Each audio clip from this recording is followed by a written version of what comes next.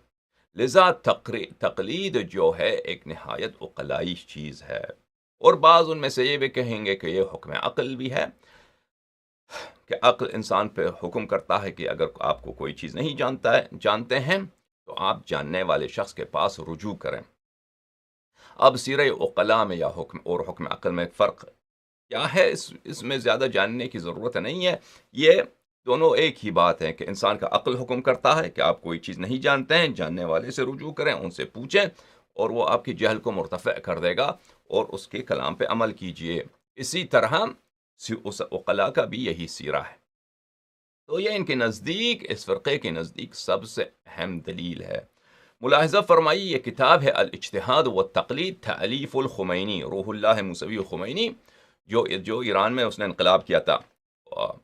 یہ مجتہدین میں ایک کافی معروف شخص ہے۔ یہ کتاب چھپی ہے ایران میں، تحقیق مؤسسۃ التنظیم و نشر آثار الخمینی، اس کو یہ لوگ امام بھی کہتے ہیں۔ یہ کتاب چھپی ہے ایران میں۔ یہاں پہ ملاحظہ فرمائیے صفحہ نمبر 63 میں، تقلید کے مسئلے پر، المعروف ان عمدۃ دلیل وجوب التقلید هو ارتکاز العقلاء۔ معروف ہے، سب لوگ جانتے ہیں کہ عمدہ دلیل، اصلی دلیل، سب سے اساسی دلیل، سب سے اہم دلیل، سب سے جو ہمارے پاس اہم دلیل ہے وہ کیا ہے تقلید کے لیے؟ ارتکاز العقلاء۔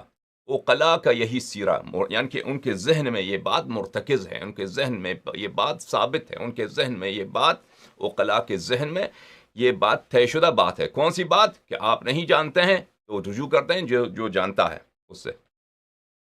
فَإِنَّهُ مِن فِطْرِيَاتِ الْعُقُولِ رُجُوعُ كُلِّ جَاهِلٍ إِلَى الْعَالِمِ۔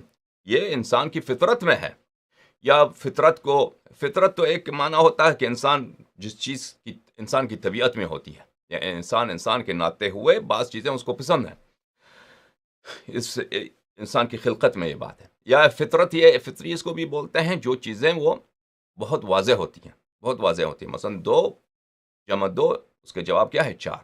2 جمع 2، وہ قضیہ بولتے ہیں، منطق میں ایک جملے کو بولتے ہیں، وہ ایسے اسٹیٹمنٹس، ایسے جملے جن کا قیاس ان کے ساتھ ہوتا ہے، یا ان کی دلیل کی ضرورت نہیں، دلیل اسی میں ہوتا ہے۔ جب آپ سے کہا جائے 2 جمع 2 کتنا؟ 4، اس میں آپ کو سوچنے کی ضرورت نہیں ہے. اس میں آپ کو 2 جمع 2 کتنا، 1 جمع 1 کتنا، آپ کہیں گے 2. دلیل کیا ہے اس کے؟ کہتے ہیں دلیل اسی میں ہے، خود دیکھ لو وہ واضح ہو جائے گا. کوئی کسی کو پتا یہ پتہ نہ وہ تو پاگل ہے. یا مثلا کل جز سے بڑا ہوتا ہے، کسی چیز کا کل مجموعہ اس کے اپنے جز سے بڑا ہوتا ہے. یہ واضح بات ہے کہ کل جز سے بڑا ہوتا ہے. پاکستان بلوچستان سے بڑا ہے، پاکستان جو ہے اسلام آباد سے بڑا ہے، اسلام آباد پاکستان کا جز ہے. درست ہے نا؟ تو یہ فطریات اس کو بولتے ہیں، جو بہت ہی واضح بات ہو. یا فطریات اس کو کہیں گے جو انسان کی طبیعت میں ہوتی ہے، طبیعت اس چیز کی انسان کی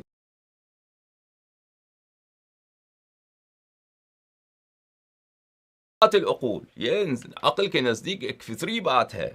فطری جس معنی کے ساتھ بھی آپ لے لیں کہ کیا ہے، رجوع الجاہ کل جاہ.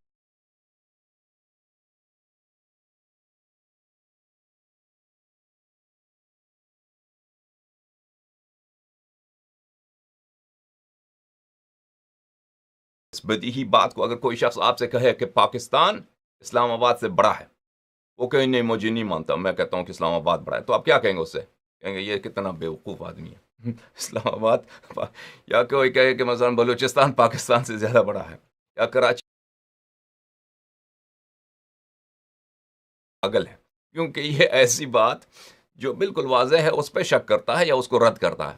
1+1 2. ایک آدمی کہے کہ نہیں 1+1 1 جمع 1 یہ بولتا ہے 3 ہوتے ہیں، تو آپ کہیں گے یہ پاگل ہے، سے بات کرنا ہی فضول ہے. تقلید اس طرح ایک واضح چیز ہے، اس طرح واضح چیز ہے. جاہل عالم سے رجوع کرتا ہے، عالم سے سیکھتا ہے، عالم کا بات مانتا ہے، ختم بات. ورجوع كل محتاج في صنعة وفن إلى الخبير بهما. ہر فن میں فن کے محتاج ہیں، فن کو نہیں آتا تو آپ خبیر کے پاس، اس فن میں جو خبیر ہے، اس فن میں جو ماہر شخص ہے، اس سے مراجعہ کریں گے. آپ کو خط نہیں آتا، نستعلیق اچھی طرح سے لکھنا نہیں آتا، خطاط سے رجوع کریں گے، جو خط مشق کرتا ہے اس سے رجوع کریں گے. آپ پینٹنگ نہیں آتا، آپ کو گھر میں رنگ لگانا ہے، پینٹ کرنا ہے، نہیں آتا، پینٹر کو بلائیں گے کہ بھائی ادھر کیسے رنگ لگائے ہمیں سکھاؤ ذرا، یا خود تم رنگ لگاؤ. ٹھیک ہے کہ نہیں؟ تو ہر فن میں انسان اس کے فن کے خبیر سے رجوع کرتا ہے. فإذا كان بناء العقلاء ذلك ولم يرد ردع من الشارع عنه يستكشف أنه مجاز ومرضی. جب یہ بنائے عقلاء یہی ہے کہ آپ جاہل عالم سے مراجعہ کرتا ہے، کسی فن کا محتاج اس فن کے ماہر سے مراجعہ کرتا ہے، اور دوسری طرف جب بنائے عقلاء ثابت، سیرہ عقلاء ثابت، طریقہ کار عقلاء ثابت ہو گیا، دوسری طرف اہل بیت طاہرین علیہم الصلاۃ والسلام کی جانب سے کوئی رد، کوئی منع اس سے کہ آپ عالم سے رجوع کریں، یہ کوئی ان سے صادر نہیں ہوئی ہے، تو پتہ چلتا کہ یہ شرعی مسئلہ ہے. پتہ چلا کیا؟ سیرہ عقلاء زمانہ ائمہ علیہ السلام سے ثابت ہو گیا. اس طرح سے ہم کہیں گے کہ تقلید شرعی ہے. یعنی ائمہ اطہار علیہ السلام نے اس ایک واضح بات کی سے منع نہیں کیا ہے، بلکہ اس کی ترغیب دی ہے، یہ شرعی مسئلہ ثابت.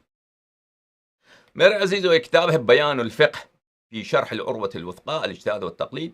جناب جانتے ہوں گے محمد صادق شیرازی، سید صادق شیرازی. محمد صادق نام نہیں ہے اس کا، معاف کیجیے، محمد صادق نہیں نام اس کا نام ہے سید صادق شیرازی. مراجع میں سے ہے.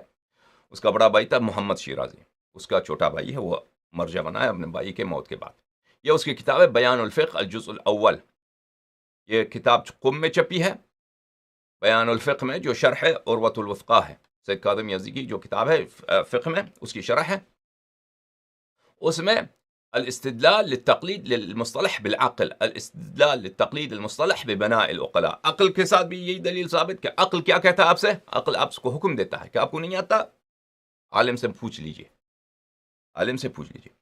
عقلاء کا بھی یہی سیرہ ہے، نہ صرف عقل حکم دیتا ہے، عقلاء کا بھی یہی سیرہ ہے ہر دنیا کے ہر زمانے میں، اور بالکل مسلمانوں میں، کہ آپ کسی مسئلے کو نہیں جانتے، عالم سے مراجعہ کیجئے، ختم بات. تو میرے عزیزو، یہ بیان ہے دلیل سیرہ عقلاء کی تقلید کی جواز کے لیے. تو یہ دلیل کیا؟ یہی ہے جو یہ حضرات مجتہدین حضرات کہتے ہیں، نہایت واضح ہے، فطری ہے، فطریات ان کے علوم میں، ان کے مجتہدین کے علوم میں. اس کا مطلب کیا ہوتا ہے؟ مطلب یہ ہوتا ہے کہ القضایا التي قیاساتها معها، وہ قضایا، قضیہ بولتے ہیں کہ وہ جملے کو بولتے ہیں، وہ جملے جس کی دلیل اس کے ساتھ ہے، وہ اتنا واضح ہے، دلیل اسی میں ہے. مثلا 2 جمع 2 4، 2 جمع 2 4، 2 جمع 2 4، یہ اس کی دلیل اسی میں ہے. آگے دوسرے دلیل کی ضرورت نہیں ہے کہ آگے باہر سے آپ خارج سے دلیل لے کے آ جائیں کہ 2 واقعاً جمع 2 4 ہوتے ہیں. یا کل جز سے بڑا ہوتا ہے، مثلا پنجاب لاہور سے بڑا ہے، یا مثلا فرض کیجئے کہ ہندوستان انڈیا جو ہے وہ دہلی سے بڑا ہے. تو واضح ہے انڈیا دہلی ہے ہی ہندوستان میں، بھارت میں، تو وہ بھارت کا جو ملک ہے وہ دہلی سے بڑا ہے، یا اتر پردیش سے، یا بہار سے، صوبہ بہار سے بڑا ہے. یہ تو سب کو معلوم ہے.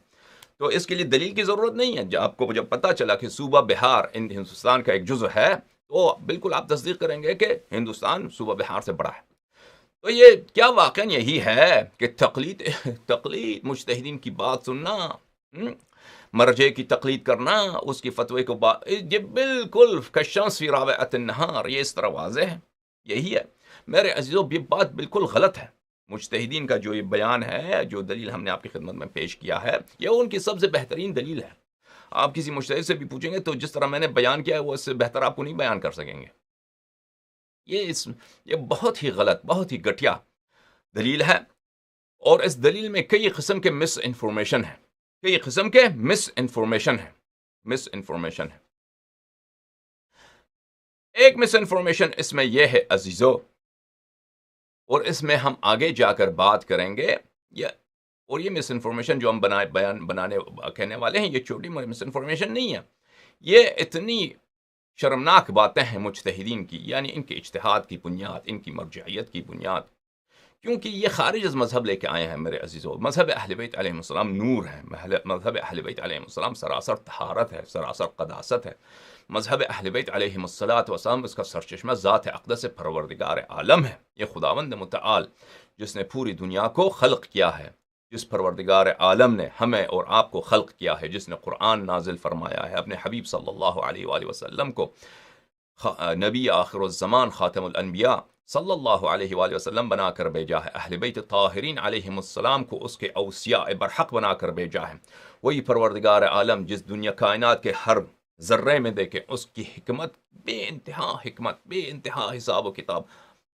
خلقت کے ہر درخت کے ہر پتے میں دیکھیں، ہر برگ میں دیکھیں تو اس کی حکمت اور اس کی ظرافت اور اس کی بے پناہ قدرت کا اور اس کی بے پناہ طاقت کا، پروردگار عالم کا آپ اس میں کرشمے دیکھیں گے، آثار بے نہایت دیکھیں گے کہ عقل انسان کا حیران رہ جاتا ہے. اس پروردگار نے ایک ایسا بے نقص دین بنا کر بھیجا ہے جو دین آل محمد علیہ السلام ہے. اب اس دین کو کوئی چھوڑ دے، اس دین کے ارکان کو کوئی چھوڑ دے، اہل بیت طاہرین علیہ السلام کی باتوں کو چھوڑ دے، وہ جا کے ابو حنیفہ کی باتیں سنیں، مالک ابن انس کی باتیں سنیں، سفیان ثوری کی باتیں سنیں، اور جو لوگ یعنی وہ لوگ حضرات، میرے آپ کی خدمت میں کیا عرض کروں، جو لوگوں نے اہل بیت علیہ السلام بالکل عامہ کے، عامہ امیہ کے جو ائمہ ہیں، جو علماء ہیں، چاہے ابو بکر ہوں، چاہے عمر ہو، چاہے ابو حنیفہ ہو، چاہے ان کے بڑے بڑے مشائخ ہوں جو معاصر تھے ائمہ طاہرین علیہ السلام سے، ان سے زیادہ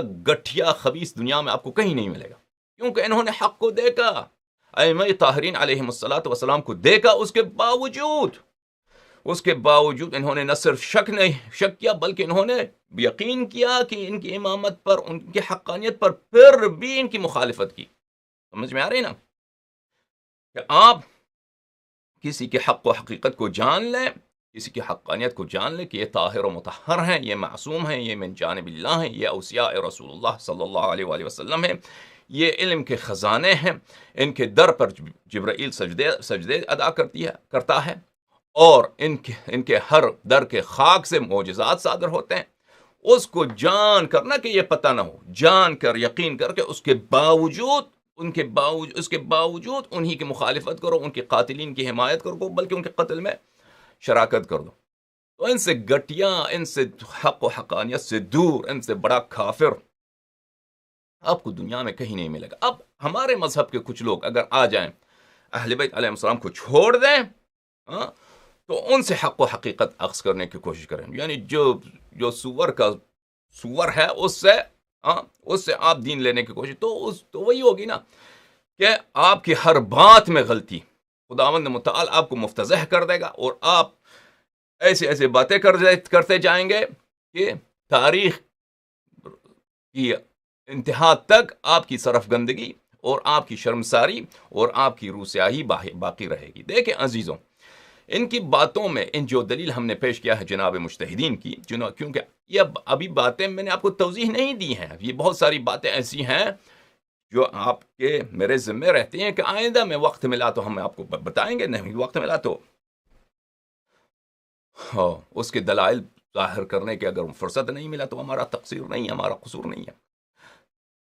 مجتہدین کی جو باتیں ہیں یہ مخالفین سے ماخوذ ہیں، یہ سب دلائل تقلید، یہ اصل تقلید، یہ اصل اجتہاد، یہ اہل بیت علیہ الصلوۃ والسلام کی مذہب سے کوئی اس کا کوئی علاقہ ہی نہیں ہے، یہ مخالفین سے ماخوذ ہیں، اور مخالفین سے یہی باتیں سیکھ کر یہ آپ کے مذہب میں انہوں نے پھیلایا ہوا ہے۔ ان کی تقلید کی اساس کئی ایک جھوٹی باتوں پر ہیں۔ دیکھیں عزیزوں، اور ان جھوٹی باتوں کو بیان کرنے کے لیے، کیونکہ ان جھوٹی باتوں کو، ان غلط باتوں کو ان مجتہدین حضرات، کیونکہ ان کا شیعوں کے مقدرات پر ان کا ہی کا قبضہ ہے، منابر پر انہی کا قبضہ، مدارس پر انہی کا قبضہ، مؤلفین ہیں تو انہی کے، جب ریلیجیس جو ہمارے مذہبی ڈونیشن ہوتے ہیں، اموال ہوتے ہیں، خون زکوٰۃ سب یہی لے کے چھاڑ لیتے ہیں۔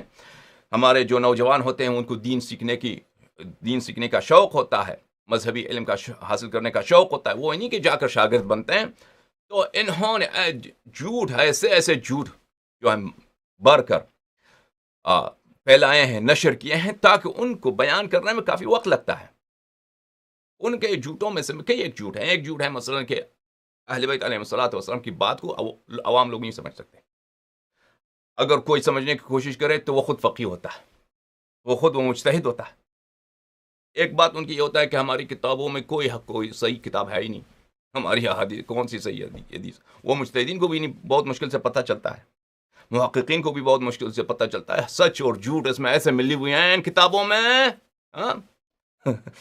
سچ اور جھوٹ ایسی ملی ہوئی ہیں ان کتابوں میں کہ وہ تو بہت تحقیق کے بعد، جو بہت بڑے محقق ہوتے ہیں پھر بھی ان کو بھی غلطی ہو جاتی ہے۔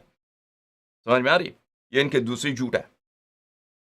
اور تیسری ان کی جھوٹ جو ہے، ہمارے اخبار احادیث جو ہیں وہ اخبار واحد ہیں، یعنی ان کے صدور سب مشکوک ہیں۔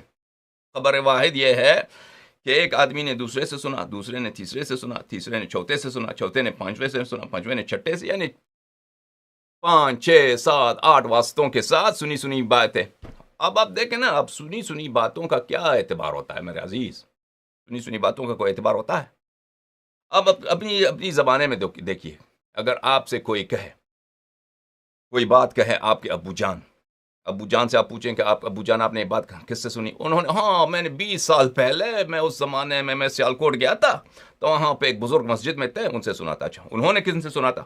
وہ فرما رہے تھے کہ میں نے اس سے 30 سال پہلے میں کسی گاؤں میں تھا تو وہاں پہ ایک بزرگ تھے، ان سے سنا تھا۔ اچھا، انہوں نے کس سے سنا تھا؟ وہ کہتے تھے کہ ان کی اپنی پھوپھی اماں سے انہوں نے کہیں جا کے سنا۔ پھوپھی اماں نے کس سے سنا؟ اس طرح اس بات پر ایسی باتوں کا کوئی اعتبار ہوتا ہے میرے عزیز؟ اگر یہ کوئی علمی بات ہوتی ہے، اس پر کسی کو یقین آتا ہے، اعتبار، ایسی باتوں پہ اعتبار کرنا بیوقوفی ہوتا ہے، آپ کے نزدیک نہیں ہوتا؟ اگر آپ ایک وسائط کے ساتھ، اتنے متعدد وسائط کے ساتھ، اور وہ وسائط وہ سب سنی باتیں، ان میں سے بہت سارے مجہول ہوں، تو ان پہ کوئی اعتبار ہوتا ہے؟ ان کے نزدیک میرے عزیز ہمارے کتابوں میں سچ اور جھوٹ ایسی ملی ہوئی ہیں۔ یہ سب باتیں کہاں سے لے کر آئیں؟ یہ مخالفین سے لے کر آئیں، کیونکہ مخالفین کے احادیث یہی ہیں، مخالفین کے احادیث یہی ہیں۔ اب میں انشاءاللہ تبارک و تعالیٰ کبھی آپ کے متعلق، اپنے احادیث کے متعلق بات کروں گا کہ ہمارے احادیث نہایت ہی متقن ذرائع کے ساتھ، ہمارے احادیث ائمہ طاہرین علیہ الصلوۃ والسلام کے حیات میں لکھے جاتے تھے، ان کے شاگرد لکھتے تھے۔ ہمارے راوی سنی باتیں کو نقل نہیں کرتے تھے، ہمارے راوی سب مصنف تھے۔ یہ بے وقوف، اتنا گزند عزیزو، دنیا میں 2 طبقے ہیں جن سے ان حق کو، مذہب رسول اللہ صلی اللہ علیہ وآلہ وسلم کو سب سے زیادہ گزند پہنچتا ہے، آزار پہنچتا ہے، اذیت پہنچتا ہے۔ یہ یاد رکھیے، ایک طبقہ وہ ہے اس دین کا دشمن، باہر سے نہیں ہے، اس دین کا دشمن سب داخل میں ہے۔ ایک طبقہ وہ ہے جو غاصبین فدق کی دفاع کرتے ہیں، وہ مولوی حضرات ادھر ادھر آپ کو نظر آتے ہیں جو غاصبین حق امیر المؤمنین علیہ الصلوۃ والسلام کی دفاع کرتے ہیں، جو قاتلین صدیقہ طاہرہ سلام اللہ علیہا کی ترویج کرتے ہیں، ان کی امامات، ان کے فضائل، جھوٹے فضائل لوگوں کو سنائیں. ایک وہ طبقہ ہے. اور ایک طبقہ ہے جو ہمارے اسی لباس، اسی مذہب کے داخل سے، انہی کی باتوں کو اسی مذہب کے داخل سے ایسے انداز میں کہیں گے کہ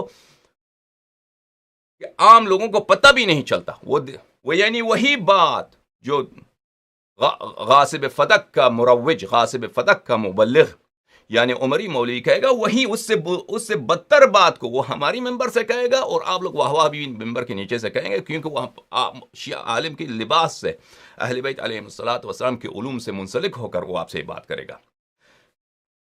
میرے عزیزو، ائمہ طاہرین علیہم الصلوۃ والسلام کو پتہ تھا کہ ہماری غیبت ہوگی، اور لمبی غیبت ہوگی ہمارے فرزند کی، اور کتنی احادیث غیبت میں لکھی ہوئی.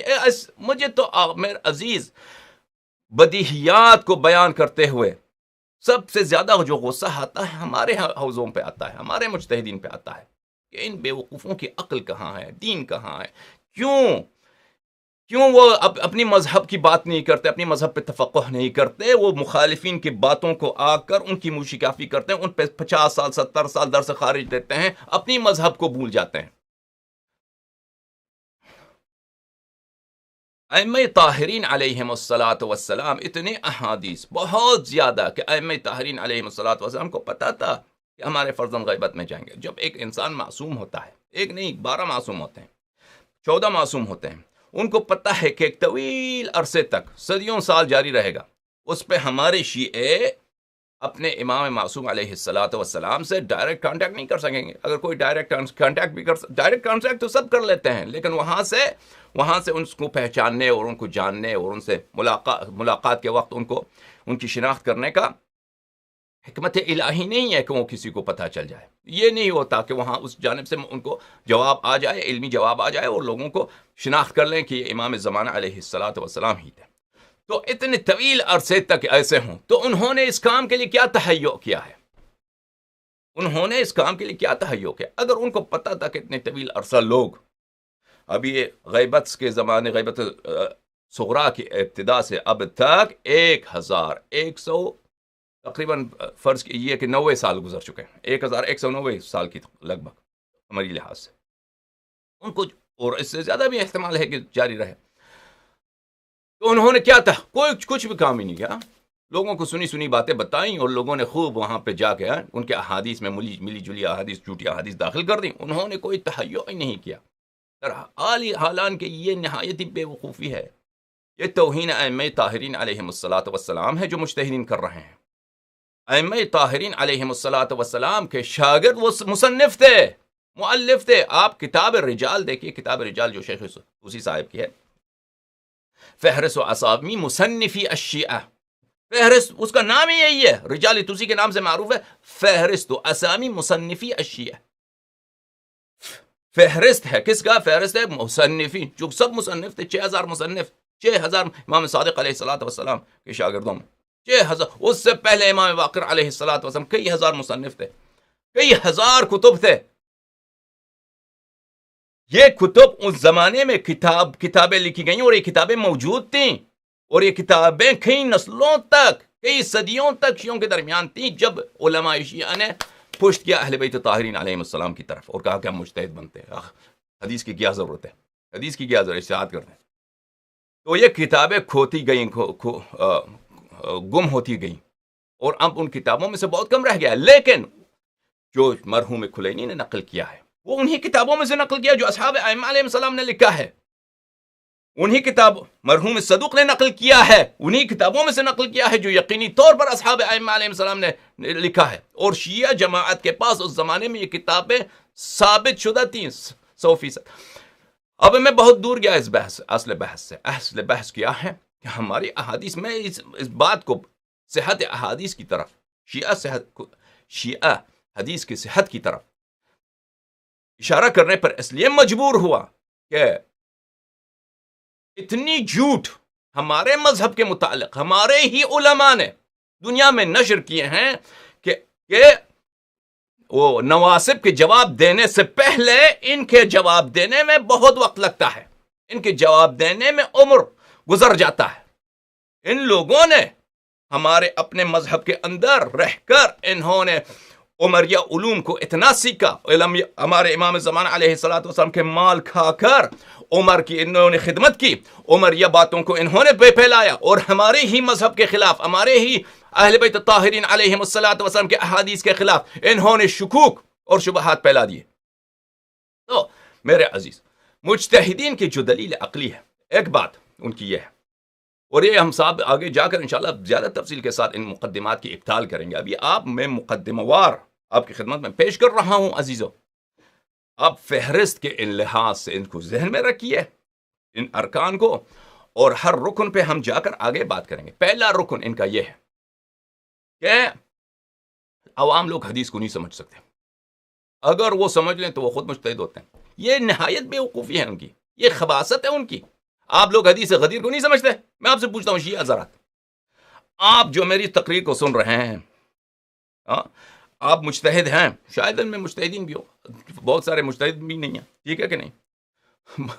آپ حدیث غدیر آپ کو سنایا جائے آپ نہیں سمجھیں گے؟ سمجھ لائیں گے، کیوں نہیں سمجھیں گے؟ حدیث قصہ آپ کو سنایا جائے آپ نہیں سمجھیں گے؟ آپ سمجھ جائیں گے، کیوں نہیں سمجھ جائیں گے؟ آپ کو عربی آتی ہے؟ نہیں آتی ہے آپ کو عربی، ٹھیک ہے کہ نہیں؟ آپ کو اردو آتی ہے، پنجابی آتی ہے، آپ کی اپنی زبان میں وہ حدیث غدیر آپ کو سنایا جائے، حدیث منزلت سنایا جائے، حدیث ثقلین سنایا جائے، حدیث قصہ سنایا جائے، حدیث بہت ساری ہیں، وضو کے متعلق حدیث سنایا جائے، آپ نہیں سمجھیں گے؟ یہ کیا بکواس ان کی، یہ اپنے آپ کو 70 سال لگاتے ہیں، واللہ یہ عجیب ہے بخدا، یہ عجائب میں سے ہیں کہ یہ اتنے محقق ہیں، اتنے تیز ذہن ہیں۔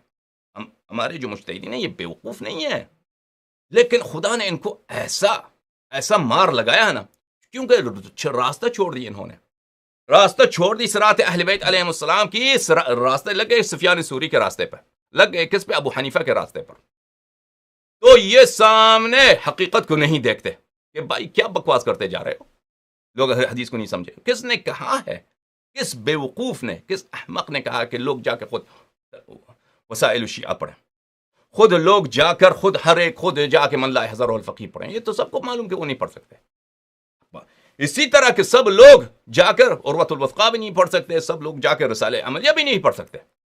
رسالہ عملیہ چاہے کسی بھی مجتہد کا، وہ اصل میں عربی میں ہوتا ہے، اس کو طلاب جو ہیں وہ ترجمہ کرتے ہیں اردو میں، فارسی میں، انگلش میں، زبان دنیا کے مختلف زبانوں میں ترجمہ کرتے ہیں، پھر اس کے ساتھ نہ صرف ترجمہ کرتے ہیں، اس کے ساتھ اس کے توضیح کے لیے اور بھی کتب لکھتے ہیں، پھر اس کے ساتھ جا کر گاؤں جا کے اس کتاب کی تدریس بھی کرتے ہیں، ہے کہ نہیں؟ تو اب بے وقوفو، اپنے آپ کو تم نے مجتہد کا نام رکھا ہے۔ مجتہد تو اہل بیت علیہ السلام کے مذہب میں گالی ہوتا ہے کسی کو۔ آپ اہل بیت علیہ السلام کے احادیث کو میں انشاءاللہ اجتہاد کے متعلق کبھی نکال کے دیکھوں گا، اتنی عقل نہیں ہے ان کو۔ ایک چیز، تم اپنے آپ کو شیعہ کہتے ہو، ایک لفظ ہے ہی مذموم اہل بیت کے نزدیک، مخالفین اس کو علی اپنی عزت سمجھتے ہیں، اہل بیت علیہ السلام کے نزدیک اجتہاد مجتہد مذموم ہے، تم اپنے آپ کو مجتہد عالم، مجتہد اعظم بھی کہتے ہو، اور شرم بھی تمنیاتے ہو، اور خود کو شیعہ بھی کہتے ہو، اور نائب امام علیہ السلام بھی کہتے ہو۔ کم از کم اصطلاحات میں اہل بیت علیہ السلام کی تبعیت تو کرو، اگر حقیقت میں نہیں کرتے۔ پھر احادیث کیوں لوگوں کو سمجھنا آئے؟ اگر من لا يحضره الفقیر یا غیرہ من الاحادیث، دوسرے جو احادیث ہیں ان لوگوں کو بتایا جائے، سمجھ جائیں گے۔ اسی طرح کہ وہ فتوے مجتہدین کے سمجھتے ہیں جو عربی زبان میں ہوتے ہیں، اس کو ترجمہ کرتے ہیں تو لوگ اس کو بھی سمجھیں گے۔ تو میرے نزدیک عزیز، یہ ان کی مرجعیت اور اجتہاد کی سب سے اساسی رکن یہی ہے، مرجعیت اور اجتہاد و تقلید کی، کہ لوگ نہیں سمجھ سکتے۔ یہ بکواس ہے، یہ جھوٹ ہے۔ اگر آپ کسی کے لیے حدیث غدیر کا ترجمہ کر رہے ہیں، وہ اس کو بتائیں کہ حدیث صحیح ہے، اگر اس کو شک بھی آپ کے ترجمے پہ آ جائے یا آپ کے قول پہ آ جائے کہ حدیث صحیح ہے، نہیں، وہ دوسرے مولوی سے پوچھے گا، دوسرے مولوی سے پوچھے۔ وہ ایسا مطلب نہیں کہ اس کو، وہ ہے عام لوگ عربی نہیں پڑھ سکتے، ہم مانتے ہیں، لیکن وہ پاگل نہیں ہوتے۔ اس کا مطلب یہ نہیں کسی کو عربی نہیں آتی وہ پاگل بیوقوف ہوتا ہے، عاقل ہے۔ اگر ایک شخص چاہے کسان ہو، چاہے وہ کیا بولتے ہیں اس کو، جو چرواہا ہو، جانوروں کو چرواتا ہے، یا مثلاً وہ کوئی ایسا کام کرتا ہے جس میں زیادہ تعلیم کی ضرورت نہیں، اس کا مطلب نہیں ہے وہ بیوقوف ہے، وہ پاگل ہے۔ خداوند متعال نے ہر ایک کو عقل دی ہے، ایک عقل ایک ایسا چراغ ہے کہ اس چراغ کے ذریعے ایک خداوند متعال عقل ایک حجت ہے. عقل کے توسط سے آپ حقائق کو جان سکتے ہیں کہ یہ سچ ہے. یہ بات اگر آپ کو بتایا جائے کہ یہ بات یہ ہے، اس کی دلیل یہ ہے، یہ بات یہ ہے، اس کی دلیل یہ ہے، تو آپ سمجھ سکتے ہیں کیا حق ہے یا باطل ہے. یہ پتہ چل سکتا ہے. تو اگر کسی نے حدیث غدیر کو سمجھ لیا کہ حق امیر المؤمنین علیہ الصلوۃ والسلام سچے مولا ہیں، واقعی حقیقتاً مولا ہیں، جانشین ہیں، وسیع رسول اللہ صلی اللہ علیہ وآلہ وسلم ہیں، تو کیا اس سے مجتہد بن گیا؟ یہ نہیں، وہ کسان ہے بیچارہ، چرواہا ہے، لیکن اس کو یقین ہے. تو یہ پہلا جو ان کی بات ہے کہ لوگ نہیں سمجھ سکتے، یہ ایک بکواس ہے، یہ ایک جھوٹ ہے. جی ہاں، یہ ہے کہ عام لوگ کتاب کھول کر نہیں پڑھ سکتے. یہ بالکل بات صحیح ہے، بات بالکل صحیح ہے. لیکن اگر کتاب کھول کے نہیں پڑھ سکتے، وہ کتاب کھول کے عروۃ الوثقی یا شرائع الاسلام یا رسالہ عملیہ جو عربی زبان میں ہوتا ہے، توضیح المسائل جو فارسی زبان یا عربی زبان میں لکھا جاتا ہے، اس کو نہیں پڑھ سکتے، اس کو بھی نہیں پڑھ سکتے. تو اس کو ترجمہ کر کے سمجھایا جاتا ہے، پڑھایا جاتا ہے، گھروں گھروں میں جا کر مولوی جا کے پڑھاتے ہیں، محلے محلے میں کلاس رکھتے ہیں. تو اسی طرح اگر من لا يحضره الفقیہ کی کیا بھی ترجمہ کیا جائے اور اس کو پڑھایا جائے، لوگ اس کو بھی سمجھیں گے. سمجھ میں آ رہی ہے؟ تو پہلا ان کے رکن جو ہے بالکل جھوٹ ہے. اس رکن کے متعلق ہم آگے جا کر بات کریں گے. دوسرا رکن ان کا کیا ہے میرے عزیزوں؟ دوسرا رکن ان کے استدلال کا، میں نے کہا نا ان کے استدلال جو ان کا اصلی استدلال ہے، اور مجھے تعجب ہے اس بات پر کہ یہ اتنے ذہین لوگ تھے. سب مجتہدین ذہین نہیں ہوتے ہیں، ان میں بہت سارے بیوقوف بھی ہوتے ہیں، ان میں سے بہت سارے ہوتے ہیں کہ بس ان کا نام بڑا ہوتا ہے، وہ تعلقات کی اور سیاست کی وجہ سے وہ مرجع بنتے ہیں، مجتہد بنتے ہیں، اتنا علم نہیں ہوتا. لیکن بہت سارے ہوتے ہیں بہت ذہین ہوتے ہیں، بہت پڑھے لکھے ہوتے ہیں مجتہدین میں. مثلا آخوند خراسانی ہے، یہ بہت بہت نہایت ہی ذہین آدمی ہے. شیخ محمد حسین اصفہانی ہے، نہایت ہی ذہین، نہایت قابل آدمی ہے. یا مرزا محمد حسین نائینی، نہایت ہی ذہین لائق آدمی. سید ابوالقاسم الخوئی، ذہین آدمی ہے، لائق آدمی ہے. مجھے تعجب ہے ان کو کیسے نہیں پتہ چلا. وہ رکن، دوسرا رکن کیا ہے؟ وہ یہ کہتے ہیں، دیکھ عزیزو، کہ تقلید کیا ہے؟ سیر عقلا، جاہل کا عالم کی طرف رجوع کرنا. یا عقل اس پہ شہادت دیتی. اب تمہاری عقل کہاں گئی؟ جاہل کا عالم کی طرف رجوع کرنا، یہ مسلم بات، لیکن تقلید کس کا نام نہیں ہے؟ تقلید اس کا نام نہیں ہے میرے عزیزو. تقلید کیا ہے؟ تقلید اس سے اخص ہے، تقلید اس کا دائرہ محدود ہے. جاہل کا عالم کی طرف رجوع کرنا اور اس کی بات کو بلا دلیل قبول کرنا، اس کو تقلید کہتے ہیں. یہ کہاں عقل کے عقلا کا سیرہ اس پہ ہے؟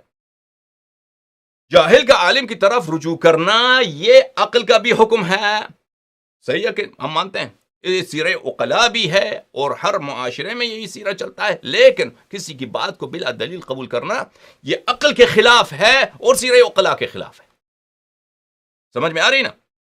یہ عقل کے بھی خلاف ہے اور سیرہ عقلا کی بھی خلاف ہے. آپ ایک ایسی چیز کو ثابت کرتے ہیں کہ مثلا پاکستان میں پڑھے لکھے لوگ ہیں، پاکستان میں پڑھے لکھے لوگ ہیں، مانتے ہیں. لیکن اگر آپ یہ کہیں کہ پاکستان میں سب پڑھے لکھے لوگ ہیں، یہ نہیں مانتے. لیکن اگر آپ ثابت کریں کہ پاکستان میں پڑھے لکھے لوگ موجود ہیں، بعض پڑھے لکھے بعض پاکستانی پڑھے لکھے ہیں، اس کا مطلب یہ نہیں کہ سب پاکستانی پڑھے لکھے ہیں. آپ ایک عام بات کو ثابت کریں اور پھر اس سے ایک خاص بات کا ہدف بنا لیں، وہ اس سے وہ ثابت نہیں ہوتی. یہ لوگوں کو بیوقوف بنانے کی کوشش ہوتی ہے. یہ مس انفارمیشن ہے، یہ ایک مغالطہ ہے، مغالطہ کر رہے ہیں آپ. ٹھیک ہے نا؟ وہ چیز جو عقل کے نزدیک ثابت ہے، کہ عقل اس کو اپنے لیے کمال سمجھتا ہے اپنے ذات کے لیے، وہ کیا ہے کہ آپ کو کوئی چیز نہیں معلوم، جاتے ہیں کسی کے پاس رجوع کرتے ہیں، وہ آپ کو سمجھائے، وہ آپ کو بتائے. پھر جب رجوع کرتے ہیں، یہ نہیں کہ وہ ہر بات کہے، وہ سمجھائے بھی تو اس کو بات کو نہیں مانیں گے جب تک آپ کو قناعت نہ ہو. جب آپ کو قناعت ہو جائے گی اس کی بات صحیح، پھر آپ مانیں گے. وہ اگر ایسی ویسی دلیل دے، آپ کو اس کی دلیل پہ شک ہو جائے، ٹھیک ہے کہ مجتہد تو دلیل بھی نہیں دیتا نا، ان کی بات بلا دلیل کے آپ کو قبول کرنا ہوگا. آپ فرض کرتے ہیں آپ کسی عالم کی طرف رجوع کرتے ہیں، وہ عالم کوئی آپ کو بات سناتا ہے، وہ دلیل بھی دیتا ہے، لیکن دلیل آپ کے لیے قابل قبول نہیں، آپ کو دلیل پہ شک رہتا ہے. آپ اس کی بات کو تصدیق کریں گے؟ نہیں کریں گے. اگر آپ تصدیق کریں گے تو عقلاء کے نزدیک آپ مستحق ملامت ہیں کہ جب آپ کو پتہ ہے کہ ان کی یہ دلیل صحیح نہیں لگ رہی، ان کی یہ دلیل مشکوک ہے، تو آپ کیوں تصدیق کر رہے ہیں؟ سمجھ میں آ رہی نا؟ اسی طرح یہ عقل کے نزدیک سیرہ عقلاء بھی یہی ہے. عقلاء کے نزدیک جو چیز قابل ممدوح ہے، جو چیز قابل مدح ہے وہ ہے کہ عالم کے پاس رجوع کریں اور اس سے سیکھ لیں، اس سے اپنا جہل مرتفع کریں، نہ کہ اس کی بات بلا دلیل قبول کریں، بلا دلیل قبول کریں۔ میرے عزیز، میں یہاں پر مجتہدین کے کچھ کلمات آپ کو دکھاؤں اسی موضوع سے متعلق۔ یہ کتاب ہے نہایت الدرایہ فی شرح الکفایہ، تألیف الشیخ محمد حسین الاسبہانی رحمہ اللہ، چاپ انتشارات ہے سید الشہداء علیہ السلام قوم مقدسہ میں، یہ تیسری جلد ہے اس کتاب کی۔ یہاں پر صفحہ نمبر 462، ادلۃ جواز التقلید، ادلۃ جواز التقلید، یہ کتاب ہے کیا ہے؟ نہایت الدرایہ فی شرح الکفایہ، کفایہ جو آخوند خراسانی رحمہ اللہ کی کتاب ہے اس کی شرح، یہ ان کے شاگرد ہیں، اور یہ دونوں محقق نہایت بلند درجے کے محقق ہیں، آخوند خراسانی اور ان کے شاگرد محمد حسین اصفہانی رحمۃ اللہ تعالی علیہم، خدا ان پہ رحمت کرے۔ یہ لوگ جو غلط راستہ گئے ہیں عزیزو، ہم نہیں کہتے کہ یہ جان کر، دیکھیں ہم یہ جان کر انہوں نے اہل بیت علیہ السلام کی مخالفت کی، اگر کہیں ثابت ہو جائے کہ انہوں نے جان کر تعمدن اہل بیت علیہ السلام کی انہوں نے مخالفت کی، پھر تو یہ نہایت ہی فسق ہے، ان کا کوئی عذر ہی نہیں ہے۔ ہم تو یہ کہتے ہیں کہ ان کو، اور یہ احتمال بھی یہی، غالب احتمال بھی یہی ہے، نہیں ہے کہ ہم تصنعی طور پر یا پریٹینڈ کرتے ہیں کسی مصلحت کی بنا پر کہتے ہیں، لیکن احتمال غالب یہی ہے کہ ان کو پتہ نہیں چلا۔ لیکن ہمیں تعجب ہے کہ آخوند خراسان نہایت ہی تیز بین شخص، ان کو کیسے نہیں پتہ چلا کہ یہ اخص ہے اس سے۔ رجوع الجاہل الی العالم، یا خوئی صاحب کو کیسے نہیں، اتنی واضح بات پہ انہوں نے کیسے توجہ نہیں دی کہ رجوع الجاہل الی العالم، ہر رجوع الجاہل الی العالم تقلید نہیں ہوتا۔ اچھا، ان کے استاد نے کیا کہا؟ یکون قولہ یکن بدیہیا جبلیا فطریا۔ آخوند نے کفایہ میں نے پچھلے درس میں آپ کو سنایا، آخوند نے کفایہ میں کیا کہا کہ تقلید لا يذهب عليك ان جواز التقلید وهو رجوع الجاهل الى العالم في الجملہ يكون بدیہیا جبلیا فطریا۔ یہ بدیہی ہے، بدیہی کو تو آپ جانتے ہیں اردو میں بدیہی کس کو بولتے ہیں؟ واضح، خود بخود واضح ہو۔ جبلین، جبلت انسان کی خلقت کو کہتے ہیں عزیزو، انسان کی خلقت کو کیا کہتے ہیں؟ جبلت۔ فطرین، فطری کے دو معنی ہیں عزیز، دو مختلف معنی ہیں فطری کے۔ ایک فطری ہوتا ہے جو علوم عقلیہ میں استعمال ہوتا ہے، منطق میں، فلسفے میں استعمال ہوتا ہے، اس فطری کو کیا کہیں گے؟ القضایا التي قیاساتها معها۔ فطری کس کو کہیں گے؟ وہ جملے جن کی دلیل اسی اتنا واضح ہے کہ اس کی دلیل اسی میں ہوتا ہے، اس کی صدق کی دلیل اسی جملے میں ہوتا ہے، جیسے الکل اعظم من الجز، کل جز سے بڑا ہوتا ہے، یا مثلا 1 جمع 1 مساوی 2، 2 جمع 2 مساوی 4۔ جب کہیں گے 2 جمع 2 مساوی 4، اس کی دلیل کی کوئی ضرورت نہیں ہے، سب کو پتہ ہے کہ 2 جمع 2 یعنی 4۔ آگے یہ اس کو بولتے ہیں فطری، یہ ایک معنی ہے فطری۔ دوسری معنی فطری کا کیا ہے؟ فطری کے انسان کی فطرت میں، آپ کی خدا نے آپ کی فطرت میں، آپ کے خمیر میں اس مطلب کو ڈال دیا ہے، سمجھ میں آئے نا؟ اچھا، تو شیخ محمد حسین اصفہانی اپنے استاد کی اس بات کو نقل کرتے ہوئے کہتے ہیں والتحقیق، کہتا ہے کہ میں آپ سے سناؤں، ان الفطری المصطلح علیہ فی فنہ ہی القضیۃ التي كان قیاسها معها۔ کہتا ہے فطری، میرے استاد نے فرمایا ہے کہ تقلید کا صدق، وہ تقلید کا صدق یہ فطری ہے۔ فطری جب ہم منطق میں، فلسفے میں پڑھتے ہیں تو قضیہ فطری کا کیا مطلب؟ وہ قضیہ جب کہتے ہیں نا عزیزو، قضیہ یعنی جملہ، موضوع اور محمول ہو، موضوع اور محمول ہو۔ مثلا کہتے ہیں احمد عالم ہے، اس کو قضیہ کہیں گے۔ اچھا، جملہ یعنی آپ سمجھے اردو میں جملہ، جب علمی عقلی علوم میں ہم چلتے ہیں تو فطری کس کو کہیں گے؟ فطری اس کو کہیں گے اس جملے کو جس کی دلیل اسی میں ہو، اتنا واضح ہے کہ دلیل اسی میں ہے، یعنی 2 جمع 2 4، 2 جمع 2 4 دلیل لے کے آؤ، سند لے کے آؤ، سند کی کیا ضرورت ہے؟ اسی میں ہے نا، توجہ دیں، اسی میں دلیل اسی میں ہے۔ اگر اس کا کوئی دلیل کا مطالبہ کرے تو پر وہ پاگل ہے، اس سے بات کرنے کا فائدہ نہیں، سمجھ میں آئی نا؟ التي كان قياسها معها مثل كون الاربعه زوجا للقسامها بمتساويين، مثل یہ کہ ہم کہیں گے کہ اربعہ کیا ہے؟ 4 کیا ہے؟ اس کو زوج کو کیا کہتے ہیں اردو میں؟ جفت بولتے ہیں، ایون انگلش میں ایون بولتے ہیں، میں بھول گیا وہ طاق اور جفت، یہ جو دو سے چار، دو پر قابل تقسیم ہے، مثلا چار جفت ہے، جفت عدد ہے، تو یہ چار جفت عدد ہے، طاق عدد نہیں ہے، تو یہ ایون، وہ انگلش میں ایون بولتے ہیں، اور آڈ، ایون اور آڈ، ایون ایون ہے، جفت ہے، تو یہ واضح بات ہے، سمجھ میں آ رہی نا؟ وما هو فطري بهذا المعنى هو كون العلم نورا وكمالا للعاقلة في قبال الجهل لا لزوم التقليد عند الشارع. کہتے ہیں میرے استاد نے اپنی کتاب میں لکھا ہے کہ تقلید کیا ہے؟ تقلید فطری ہے. فطری یعنی فطری کا اگر مقصد یہ ہے کہ 2 جمع 2 4 اس طرح واضح، کہتے یہ نہیں، ہم نہیں مانتے کہ اس طرح واضح ہو، کہ 2 جمع تقلید کا اس طرح کہ کسی کی بات کو بغیر دلیل کے آپ قبول کریں، یہ اس طرح واضح ہو عقلاء کے نزدیک یا شارع کے نزدیک، یعنی امام معصوم کے نزدیک، یعنی مجتہد کی بات کو بلا دلیل قبول کریں، یہ عقل کے نزدیک، عقلاء کے نزدیک، اہل بیت اطہار علیہ السلام کے نزدیک یہ ایک قبول شدہ حقیقت ہو، تقلید ایک قبول شدہ حقیقت ہو، یہ اس طرح فطری نہیں ہے. یہ قضیہ فطری سے کیا مطلب؟ اتنا واضح کہ اس کی دلیل اسی میں ہو، 2 جمع 2 4. ہاں کیا چیز واضح ہے؟ کہ علم نور ہے، علم کمال ہے، علم نور ہے. آپ کسی بات کو جانتے ہیں، وہ ایک شخص نہیں جانتا، آپ کی اس پہ فضیلت ہے، آپ کی اس پہ فضیلت ہے. مثلا آپ جو ہیں، آپ کو قرآن شریف پڑھنا آتا ہے، ایک شخص کو نہیں آتا قرآن شریف پڑھنا، آپ کو تجوید اچھی طرح آتی ہے، اس کو نہیں آتا، تو آپ میں کمال ہے، اس میں نہیں ہے. آپ کو وضو کرنا آتا ہے، اس کو نہیں آتا، آپ میں کمال ہے، اس میں نہیں ہے. وہ اپنے وجود میں ایک جہل کا احساس، ایک کمی کا احساس کرتا ہے.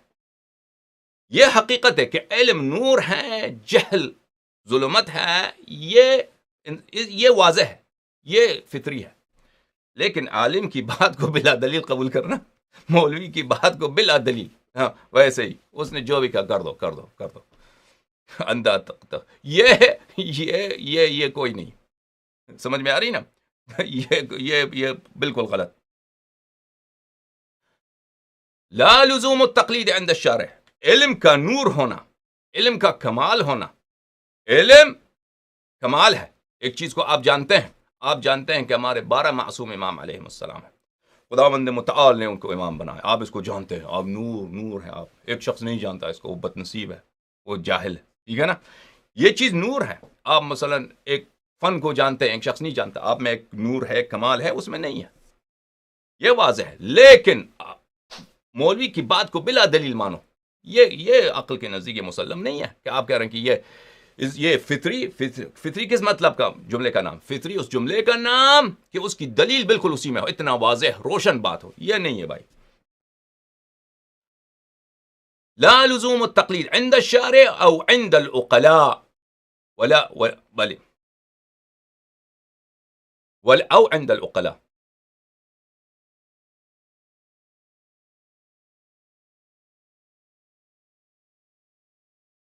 ولا عند العقلاء، عقلاء کے نزدیک بھی ہم کہیں کہ یہ مولوی کے بات کو آپ بلا دلیل قبول کر لیں، عقلاء کے نزدیک یہ ایک مسلم بات ہے. عقلاء کے نزدیک ایک مسلم بات نہیں ہے، بلکہ عقلاء کے نزدیک حقیقت، یہ عقلاء کے نزدیک یہ قبیح ہے. کسی کی بات بھی آپ بلا دلیل قبول کریں، عقلاء کے نزدیک یہ غلط بات ہے، اچھی بات نہیں ہے. ولا نفس الرفع الجہل بعلم العالم. اسی طرح جس قضیہ کو ہم کہتے ہیں فطری قضیہ، اس کو بولتے ہیں جس کی دلیل اسی میں ہو. عالم سے علم سیکھنا، عالم سے اپنی علم کو رفع کرنا، یہ عالم کو سے علم سیکھنا، یہ بھی کہ فطریات میں سے ہو. کس لحاظ سے؟ کہ اس کی دلیل اسی میں ہو. جیسے 2 + 2 = 4، 2 جمع 2 4، یا 4 جو ہے جفت عدد ہے، 4 جفت عدد ہے. علم کا حاصل کرنا واجب ضروری ہے، اچھی بات ہے. یہ بھی اس طرح واضح نہیں ہے. وہ کہتے ہیں کہ یہ بھی واضح نہیں ہے. علم کو حاصل کرنا یہ فطریات میں سے نہیں ہے. علم کو حاصل کرنا انسان کی خلقت میں، انسان کی فطرت میں، انسان کی طبیعت میں اس کی طرف شوق ہے، لیکن اس طرح واضح نہیں ہے کہ علم کو حاصل کرنا، یہ ان کا فرمان ہے، علم کا حاصل کرنا کہ 2 جمع 2 4 ہوتے ہیں، اس طرح نہیں ہوتا. اچھا، والفطری بمعنى الجبلة والطبع شوق النفس الى کمال ذاتها او کمال قواها. اور اگر ہم فطری کا مطلب یہ کرتے ہیں کہ فطری کا مطلب کیا ہے؟ فطری کا مطلب یہ ہے کہ نفس، انسان کا نفس کسی چیز کی طرف مائل ہے، کسی چیز کا شوق رکھتا ہے. ہاں کہتے ہیں فطری، اس کا فطریات ان کو کہا جاتا ہے. کسی چیز کی طرف آپ شوق کرتے ہیں. ہم مانتے ہیں کہ اس میں کس بات کی کیا چیز فطری ہے؟ کیا چیز فطری ہے؟ نہ انسان کا نفس، انسان کی طبیعت علم کی طرف مائل ہے. انسان کی طبیعت علم کی طرف مائل ہے. انسان ایک چیز کو نہیں جانتا، اس کو جاننے کی اس کو خواہش ہوتی ہے. آپ جاہل کو جاہل کہتے ہیں، اس کو کیا ہوتا ہے؟ اس کو برا لگتا ہے کیونکہ وہ انسان کی نفس علم کی طرف، کمال کی طرف پہنچنے کی کوشش کرتا ہے. جو عالم کو عالم کہتے ہیں وہ خوش ہو جاتا ہے کہ مجھے عالم کہا گیا. اچھا، فرماتا ہے کیا؟ والفطری بمعنى الجبلة والطبع شوق النفس الى كمال ذاتها او كمال قواها لا لزوم التقليد شرعا او عند العقلاء. ٹھیک ہے، ہم مانتے ہیں کہ انسان کا نفس، انسان کی جو ذات ہے، خداوند متعال نے اس کو اس طرح طبیعت بنایا ہے کہ اس کی طبیعت میں ہے. فطری اب کہیں گے، فطری دوسری معنی میں. فطری دوسرا معنی کیا ہے؟ یعنی طبیعت کا میل، انسان کی طبیعت، انسان کی مزاج، انسان کی طبیعت کا میل. انسان، خداوند متعال نے انسان کو اس طرح بنایا. انسان کا میل کس طرف ہے؟ کہ علم حاصل کرے، علم حاصل کرے. اپنے اس کے قوہ عاقلہ، انسان کے قوہ عاقلہ کے لیے علم کیا ہے؟ کمال ہے. اپنے قوہ عاقلہ، انسان کے عقل کو علم کی زینت سے مزین کرے. یہ انسان کی طبیعت یہ مانتا ہے. لیکن یہ تقلید کا نام نہیں ہے. یہ تقلید کا نام نہیں ہے. آپ میں شوق ہے کہ علم حاصل کریں. تقلید کس کو کہتے ہیں؟ کسی کی بات کو بلا دلیل قبول کرنا. مولوی نے یہ فتویٰ دیا ہے. مولوی نے کیوں فتویٰ دیا؟ اس کے پاس دلیل ہوگی. وہ دلیل ہمیں نہیں بتا رہا. مرجع نے یہ فتویٰ دیا ہے، اس کی حدیث کیا ہے، دلیل کیا ہے، آیت قرآن، وہ نہیں بتا رہا. وہ اس کی بات کو آپ بلا دلیل کے قبول کر رہے ہیں. یہ انسان کی طبیعت اس کی طرف مائل نہیں ہے. فطری کو آپ جس بھی دو معنوں میں سے انتخاب کریں. فطری کا کیا مطلب؟ ایک معنی کہ وہ ایک بات جو بالکل بدیہی ہے، واضح ہے، اس معنی میں بھی تقلید نہیں ہے، تقلید فطری نہیں ہے. اور دوسری معنی یعنی انسان کی طبیعت، جس طرح اللہ نے انسان کو بنایا ہے، انسان کی فطرت اس طرف میل کرتی ہے، وہ بھی تقلید نہیں ہے. تقلید اس میں بھی نہیں ہے. سمجھ میں آیا نا؟ پھر فرماتا ہے نعم ثبوت الشوق الى رفع الجهل وجداني لا جبلي ولا فطري ورفع الجهل بعلم العالم جبلي فيصح ان يقال ان التقليد الموجب لارتفاع الجهل جبلي لا لزومه تعبدا من الشارع او من العقلاء.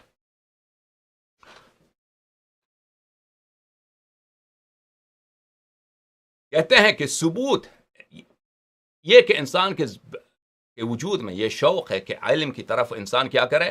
علم حاصل کرے، علم حاصل کرے، اور علم عالم سے وہ استفادہ کرے. نعم، یہ مانتے ہیں، بالکل یہ مانتے ہیں کہ انسان کے وجود میں ہے، انسان کے وجود میں یہ شوق ہے. انسان، اللہ تعالیٰ نے انسان کی اس طرح خلقت فرمایا ہے کہ علم کی زینت سے مزور ہو جائے. لیکن یہ وہ شرعی تقلید جو آپ فرماتے ہیں کہ آپ اس مولوی کے بات کو بلا دلیل مانے، یہ وہ نہیں ہے. ومجرد دعوى الجبلة والطبع إلى رفع الجهل لا يجدي لكون التقليد بمعنى الانقياد للعالم ولو من دون حصول العلم الذي هو كمال للعاقل جبليا طبيعيا والكلام فيه دون غيره. ہم جب مانتے ہیں کہ انسان کی طبیعت اس بات کی طرف مائل ہے، کس بات کی طرف مائل ہے؟ اس بات کی طرف مائل ہے کہ انسان علم حاصل کرے، انسان علم حاصل کرے. یہ انسان کی طبیعت میں ہے، قبول مان لیا. لیکن اس کا مطلب یہ نہیں ہے کہ تقلید مصطلح کیا ہے؟ جو اصطلاحی تقلید ہے، مولوی کے بات کو بلا دلیل قبول کرنا، اس سے وہ تقلید مصطلح ثابت نہیں ہوتا. اور ہماری بات ہو رہی تقلید مصطلح کی، ہماری بات نہیں ہو رہی کہ جاہل عالم کی طرف رجوع کرتا ہے علم حاصل کرنے کے لیے. بالکل جاہل عالم کی طرف رجوع کرتا ہے علم حاصل کرنے کے لیے کہ اب اس کی ذات علم کی زینت سے مزین ہو جائے، علم کی نور سے منور ہو جائے. یہ بالکل طے شدہ بات ہے. یہ انسان کی طبیعت اس کی طرف شوق رکھتا ہے، انسان کی طبیعت اور فطرت اس کی طرف مائل ہے. لیکن اس سے تقلید ثابت نہیں ہوتی. تقلید کیا ہے؟ تقلید یہ ہے کہ اس کی بات کو آپ مانیں، چاہے آپ کو علم حاصل ہو جائے کہ اس فتوے کے پیچھے کیا دلیل ہے یا علم حاصل نہ ہو جائے، بلکہ تقلید تو یہ ہے کہ علم حاصل نہ ہو جائے، کیونکہ اگر تقلید کرتے ہوئے مولوی نے، عالم نے، مجتہد نے آپ کو حدیث سنایا اور کہا کہ یہ حدیث صحیح ہے اور اس حدیث کا مطلب یہ ہے، فرض کریں کہ آپ نے مجتہد سے استفتاء کیا، مجتہد نے آپ کو فتویٰ دے دیا کہ یہ مسئلہ یہ ہے، پھر اس کے ساتھ اس کا دلیل بھی دے دیا کہ اس دلیل یہ ہے، دلیل یہ ہے، اس کے میرے پاس 3 حدیث ہیں، یہ تینوں حدیث صحیح ہیں، امام صادق علیہ السلام نے فرمایا کہ اس طرح تم تشہد پڑھو، اس طرح تم سلام دے دو، اس طرح تم سجدہ کرو، سجدے میں ذکر یہ کرو، پھر تو تقلید نہیں ہوئی۔ تقلید کا معنی ہی یہی ہے کہ آپ مجتہد کے فتوے کو لے لیں اور اس پہ تعبداً اس پہ عمل کریں، بلا یہ کہ اس کی دلیل جانے کہ اس کی دلیل کیا۔ سمجھ میں آ رہی نا؟ تو بات ہو رہی تقلید مصطلح میں، دلیل آپ لا رہے ہیں کس بات کی؟ کہ رجوع الجاہل الی العالم، رجوع الجاہل الی العالم، سر آنکھوں پر علم کا حاصل کرنا انسان شوق رکھتا ہے، یہ ایک اچھی بات ہے، تمام عقلاء کے نزدیک یہ اچھی بات ہے، درست ہے، لیکن اس سے کیا تعلق اس بات کا کہ آپ کسی کے بات کو بلا دلیل قبول کر لیں؟ اسی بات کو میرے عزیز آپ ملاحظہ فرمائیے اس کتاب میں الاجتہاد والتقلید لرضا الصدر، آغا رضا الصدر رحمہ اللہ، یہ موسیٰ صدر جو تھے نا لبنان میں حزب عمل کا لیڈر تھے، وہ لبنان میں شیعوں کے وہ لیڈر تھے 60 کے دہائی میں، 60 اور 70 کے دہائی میں، اور انقلاب ایران کے فوراً بعد وہ لیبیا میں وہ لاپتہ ہو گئے۔ موسیٰ الصدر جو محمد باقر الصدر تھے، نجف اشرف میں مرحوم خوئی کے شاگرد تھے، یہ ان کے چچا زاد بھائی ہیں۔ تو یہ رضا الصدر، موسیٰ الصدر کا اتنا علم زیادہ نہیں تھا وہ لیکن وہ تھا بہت قابل آدمی، سیاسی لحاظ سے وہ بہت پرتحرک تھا۔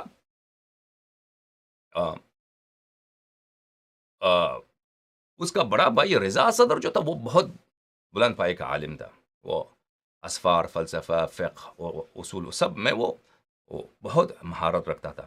یہ اس کی کتاب ہے الاجتہاد والتقلید، تالیف رضا الصدر، چاپ دار الکتب اللبنانی، بیروت لبنان، کتاب چھپی ہے سنہ 1976 لبنان میں۔ یہاں پہ تقلید عند العقل، تقلید کا کیا حکم ہے عقل کے نزدیک، صفحہ نمبر 76 میں، الاصل الاول العقل يرى ان الاتباع والانقياد لكل احد قبيح وانه يخطئ من يميل مع كل ريح ويراه مستحقا للوم۔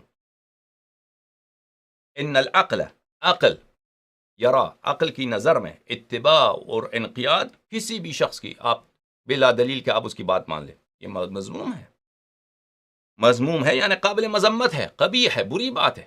کسی کی بات، کوئی بھی بات ہو، اگر وہ آپ کو پتہ ہے کہ بات صحیح ہے، ہم رسول اللہ صلی اللہ علیہ وسلم کی بات مانتے ہیں، اس کے پیچھے بہت دلیل ہے، کیوں رسول اللہ صلی اللہ علیہ وسلم کی بات کو آپ مانیں گے، اطاعت کریں گے؟ آپ مجھے بتائیں، کیونکہ واضح ہے، رسول اللہ صلی اللہ علیہ وسلم اللہ کا پیغام آور، پیغام لے کر آیا ہے، فرمان لے کے آئے خالق کون سے؟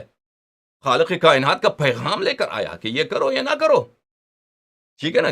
جو میرا بنانے والا ہے، میرا پالنے والا ہے، میرا خالق ہے، اس کا میسج میرے لیے لے کے آیا ہے، اس کا پیغام لے کے آیا، وہ رسول ہے۔ امیر المؤمنین علیہ السلام کی بات مانتے ہیں بلا دلیل کے مانتے ہیں؟ بلا دلیل کے مانتے ہیں؟ نہیں، دلیل ہوتا ہے کیا؟ کیونکہ وہ معصوم ہے، وسیع رسول اللہ صلی اللہ علیہ وسلم معصوم ہے۔ کیا مطلب؟ یعنی ہر جملہ کہتا ہے سب صحیح ہے، سب صحیح ہے، خدا نے ضمانت دی، اللہ نے ضمانت کی، یہ معصوم ہے، طاہر طاہرکم تطہیرا، جھوٹ سے، خطا سے، جہل سے، سب سے اللہ تعالیٰ نے ان کو کیا کیا؟ پاک کیا۔ یعنی جو جملہ ان کی دہن مبارک سے نکل آئے وہ کہیں وہ صحیح ہے۔ خدا کے علم کا وہ خازن ہے، اس کے لیے کوئی چیز مجہول نہیں ہے، مگر یہ کہ خداوند متعال مصلحتاً کوئی چیز مثلا اپنے علم غیب میں رکھ کے اور اہل بیت علیہ السلام کو اس سے آگاہ نہ کرے، وہ الگ بات ہے، لیکن وہ اس کے علاوہ سب وہ جانتے ہیں، لوگوں کے مقدرات کیا ہیں، مستقبل میں کیا ہوگا، سب جانتے ہیں، حلال و حرام خاص کر ان مسائل کو وہ جانتے ہیں، خدا کے وہ جانشین ہیں، ید اللہ ہیں، لسان اللہ ہیں۔ تو اہل بیت طاہرین علیہ السلام کی کیوں اتباع کرتے ہیں؟ کیونکہ خدا نے ان کو ہادی بنایا ہے، خدا نے ان کو مہدی بنایا ہے، خداوند متعال نے ان کو امام بنا، ہمارا پیشوا قرار دیا، ہمیں حکم دیا ہے کہ ان کی پیروی کرو، ٹھیک ہے کہ نہیں؟ پیروی کرو مجتہدین بلا دلیل کے. یہ سیرہ عقلاء یہی ہے کہ کسی کی بات کو بلا دلیل آپ قبول کریں. نہیں، سیرہ عقلاء یہ نہیں، عقل یہ نہیں کہتی. عقل یہ نہیں کہتی کہ آپ کسی کی بات کو بلا دلیل. ہم وہ اہل بیت علیہ السلام کی بات بھی مانتے ہیں تو دلیل کے ساتھ. علماء کی بات اگر مانتے ہیں کسی عالم کی، کسی اس لیے کہ اگر اس کی بات کی سچائی ہمارے لیے ثابت ہو، کسی متخصص کی بات مانیں گے، اگر بات کی سچائی ہمارے لیے ثابت ہو. مجتہدین حضرات کہیں گے کہ لوگ عاجز ہیں. دیکھیں لوگ عاجز ہیں معصومین علیہ السلام کی کلام کو جاننے سے. اس پہ ہم آگے جا کے بات کریں گے. یہ ان کی بات غلط ہے کہ لوگ عاجز ہیں ان کی کلام. بالکل غلط بات ہے. آپ کو میں قرآن کی آیت سناؤں، شرح کر دوں، آپ سمجھ جائیں گے. آپ کو میں حدیث سناؤں، شرح کر دوں، اردو زبان، ضروری نہیں کہ آپ عربی زبان جانتے ہوں، آپ سمجھ جائیں گے. سمجھ میں آ رہی ہے نا؟ بس عقل کے نزدیک آغا رضا صدر کیا کہتا ہے؟ آغا رضا صدر کہتا ہے عقل کے نزدیک کسی کی بات کو بلا دلیل ماننا غلط بات ہے. فإن البشر أجل شأنا وأشرف مقاما من أن يكون مثل النبات الفاقد للعقل والإرادة. بشر جو ہے بنی آدم، یہ اس کی شان بلند ہے اور اس کا مقام نہایت ہی شریف ہے کہ وہ کس کی طرح ہو؟ کسی نبات کی طرف، نبات گیاہ کی طرف، جڑی بوٹی کی طرح ہو. کس کا ارادہ ہی نہیں ہے. جڑی بوٹی کا کوئی ارادہ ہے؟ گدے کا کوئی ارادہ ہے؟ گدے کا کیا ارادہ ہے؟ گدے کو جس طرف آپ اس کو ڈائریکشن دے دو وہ اسی طرف چلتا جائے گا. ٹھیک ہے کہ نہیں؟ وہ بھی گدا بھی بغیر دلیل کے کسی کی بات کو شاید نہیں مانتا. وہ بھی جب تک وہ ڈنڈا نہ ہو نا، وہ بھی دلیل لے کر اس کا ڈنڈا ہوتا ہے. سمجھ میں آ رہی نا؟ گدے کا گدا بھی بغیر دلیل کے کسی کے بات کو نہیں مانتا. حیوان بھی نہیں مانتا کسی کے بات کو بغیر دلیل کے. سمجھ میں آ رہی نا؟ یہ بغیر دلیل کے آپ کسی کے بات کو مانیں. اچھا، وہ فرماتے ہیں کہ انسان جو ہے وہ جڑی بوٹی کی طرح تو نہیں ہے، کوئی ارادہ ہی نہیں. مولوی نے کہہ دیا تو کر لو بھائی، کر لو، کرتے جاؤ کیونکہ مولوی نے کہا. مولوی ان حسن الاتباع عند العقل موقوف على صحة الاحتجاج بكلام من يتبع. ان حسن الاتباع عند العقل موقوف. کسی کا اتباع کرنا اس وقت اچھی بات ہے عقل کے نزدیک، اس وقت مستحسن ہے. اس وقت یہ شرط پوری ہو. کون سا شرط؟ کہ صحت کلام ثابت ہو. ہم لیڈر کی بات مانیں گے اس شرط کے ساتھ کہ اس کی بات ہمیں صحیح ثابت ہو. لیڈر ایسے ہی کہتا ہے کہ تم یہ کرو، وہ پاگل ہے. ایسے ہی کرو، ایسے نہیں کرتا ہے.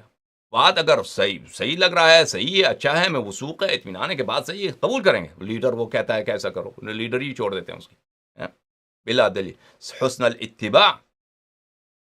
الاتباع عند العقل موقوف. حسن اتباع کی شرط عقل کے نزدیک یہ ہے کہ صحت الاحتجاج بکلام من یتبع، جس شخص کی آپ اتباع کر رہے ہیں اس کی کلام کی صحت ثابت ہو. والحجیت غیر ثابت لكل کلام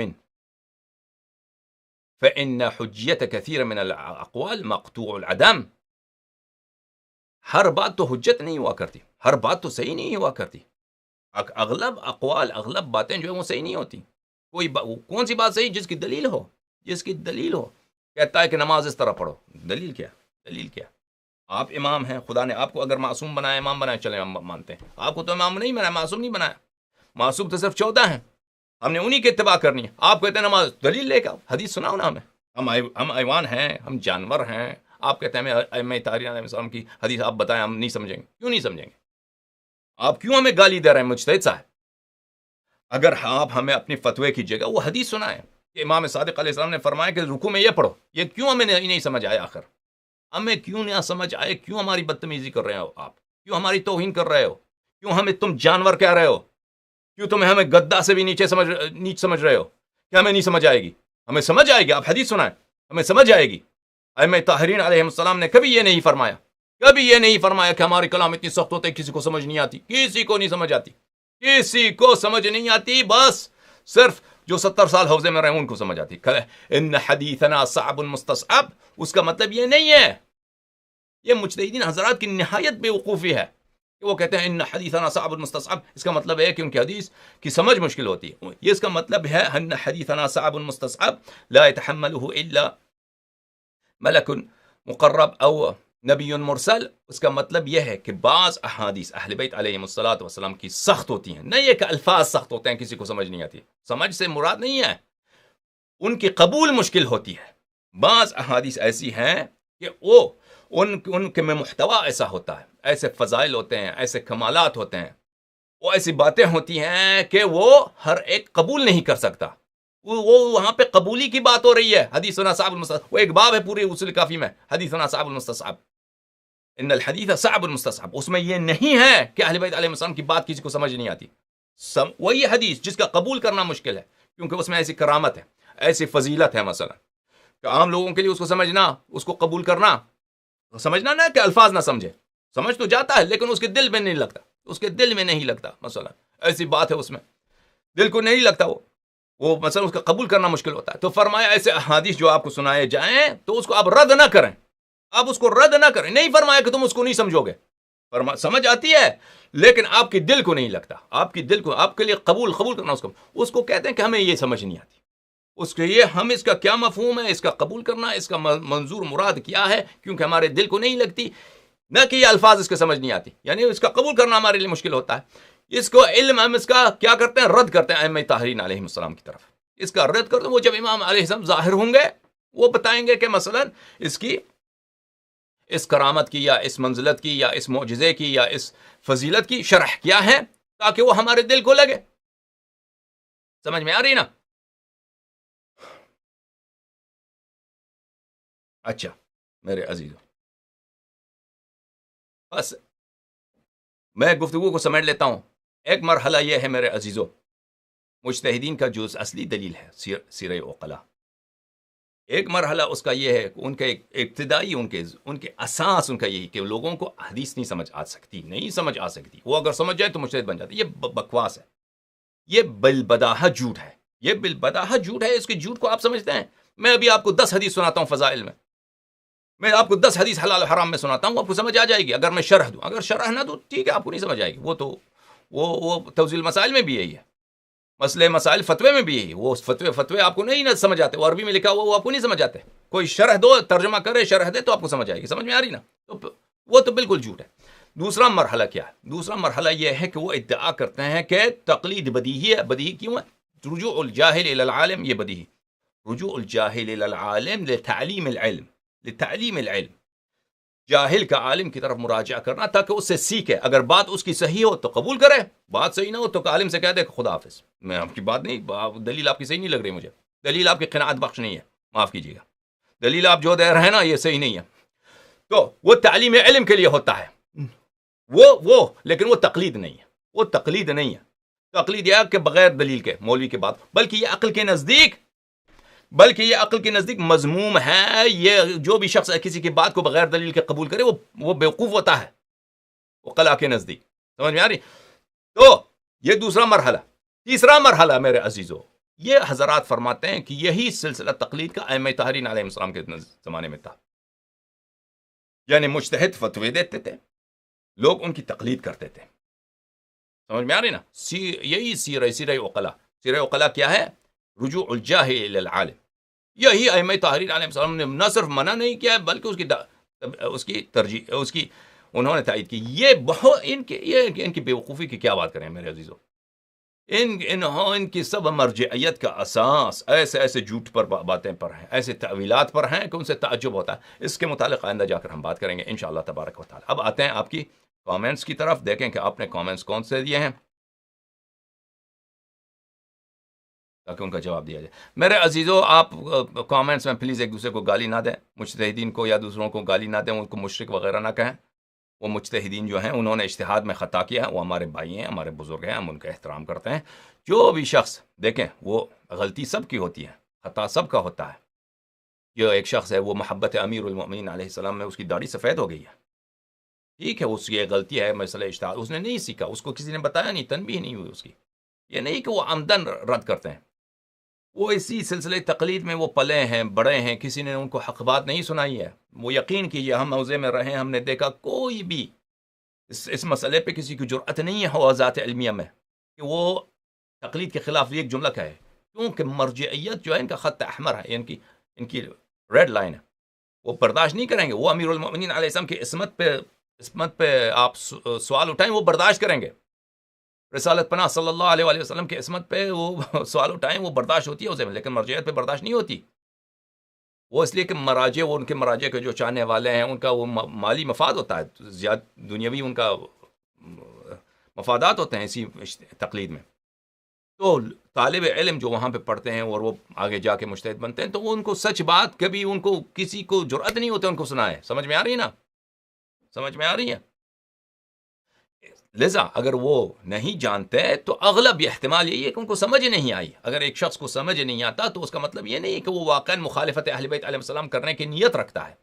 وہ سمجھتا ہے کہ یہ تقلید کا راستہ, اجتہاد کا راستہ, یہ سبیل اہل بیت علیہ السلام, یہ طریق اہل بیت علیہ السلام ہے, اس لیے اس کی اتباع کرتا ہے, دفاع کرتا ہے. تو ایسے شخص سے جو دشمن نہیں ہے, محب اہل بیت علیہ السلام ہے, اہل بیت علیہ السلام کے فضائل سننے میں اس کو مزہ آتا ہے, امام حسین علیہ السلام کے مصائب پہ وہ اشک بہاتا ہے, روتا ہے, صرف اجتہاد و تقلید کی وجہ سے اس کی تفسیق نہ کریں, اس کی لعنت نہ کریں. خدا آپ کو جزائے خیر دے. سمجھ میں آ رہے ہیں؟ ان سے محبت کے ساتھ, وہ ہمارے بھائی ہیں.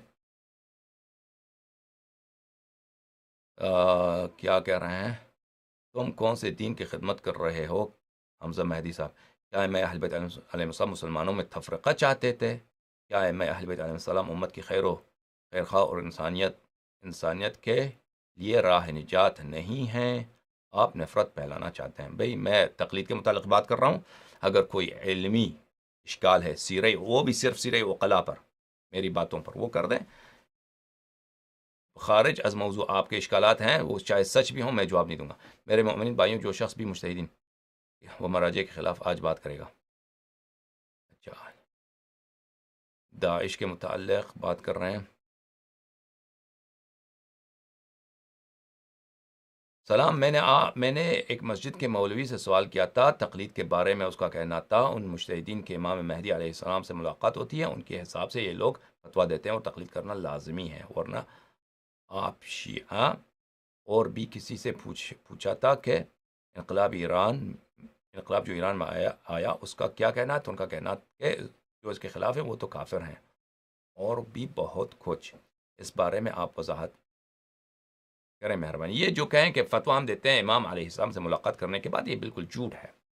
یہ بالکل غلط ہے. یہ مجتہدین خود بھی نہیں کہتے, یہ پاکستان کے مولویوں کی یہ جھوٹی باتیں ہیں, آپ کو سنا رہے ہیں.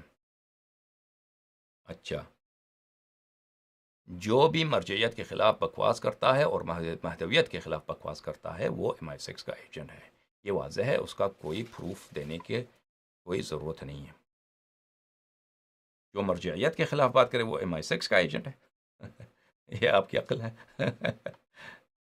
یا یہ بات سچ ہے کہ شیعہ عائشہ پر تہمت لگاتے ہیں زنا کی, جن کے بارے میں سورہ نور کی آیت نازل ہے؟ یہ سوالات جو کر رہے ہیں یہ موضوع سے کوئی تعلق نہیں, کوئی علمی اشکال نہیں ہے. یوٹیوب پر آپ چلتے ہیں, فیس بک پر. اچھا,